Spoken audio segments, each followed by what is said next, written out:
Let me tell you where the gangsters end up. Unfortunately, that's one place I can tell you about. They end up in a 6x7 little box, and in it lies a bed with a mattress half the size of the one that you probably sleep on now.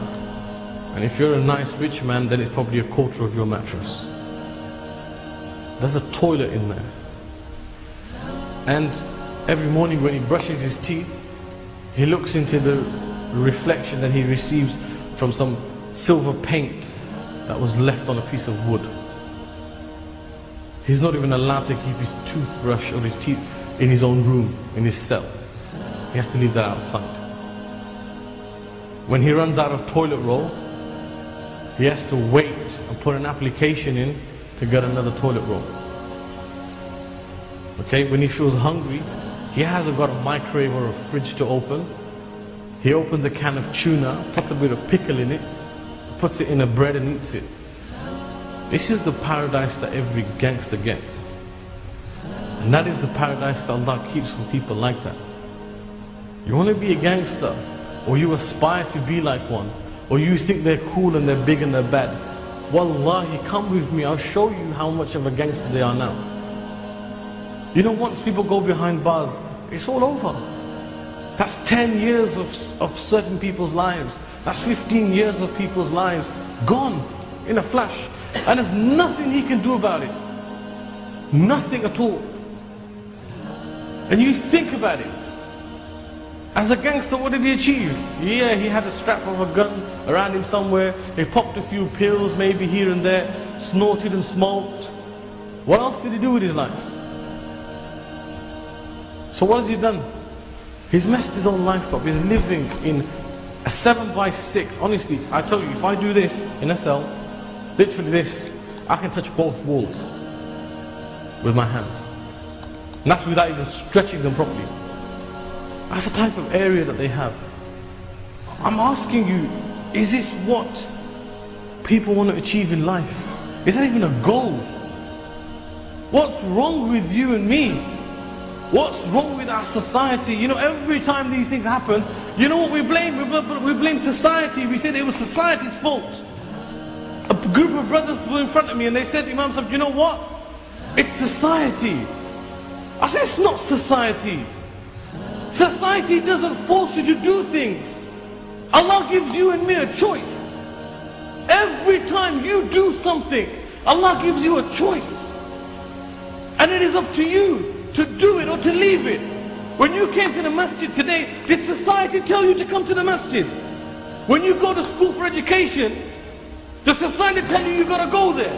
When you go to university, does society say go to university? Of course it doesn't. It's your choice. When you pick up that cigarette and you put it in your mouth and you're about to drag it, has society said you better smoke? Society never said you should smoke. That is your choice. When you pick up a gun and you're about to shoot somebody, it's in your hands. What part of society tells you to shoot somebody? Allah gives you and me that choice. And our problem is, we look for an excuse to blame somebody else. If it's not society, you blame your parents. If it's not your parents, you blame your friends. And let me tell you, when it comes to your friends, Allah Azza wa Jal says in the Quran clearly, He says, people on the day of judgment will come in front of Allah and they will say, Ya waylata laytani lam attakhidh fulanan khalila laqad adallani ani dhikri ba'da idh ja'ani wa kana ash-shaytanu lil insani khadula. That, oh Allah, woe be unto me that I took this person as my friend, as my khalil, for he made me forget about the message that you had sent. And what message are we talking about? We're talking about the Quran. These people will come in front of Allah and they'll have no excuse. And you ask a person about their friends and their boys today, people are ready to die for these people. Go and sit in prison for a week and see how many of your boys come to visit you. Go and fight a court case and see who comes to pay for it. Your friends are your friends, they're never more than that. It's clear. It's clear. Hazrat Umar radiallahu anhu says, الرجل على دين خليلي فلينظر أحدكم من يخالل. That a man is upon the way of his friend. A man is upon the way of his friend. So be careful whenever one of you choose your friends. And nowadays, what is it? It's all about the boys. It's all about the boys. Ask the youngsters.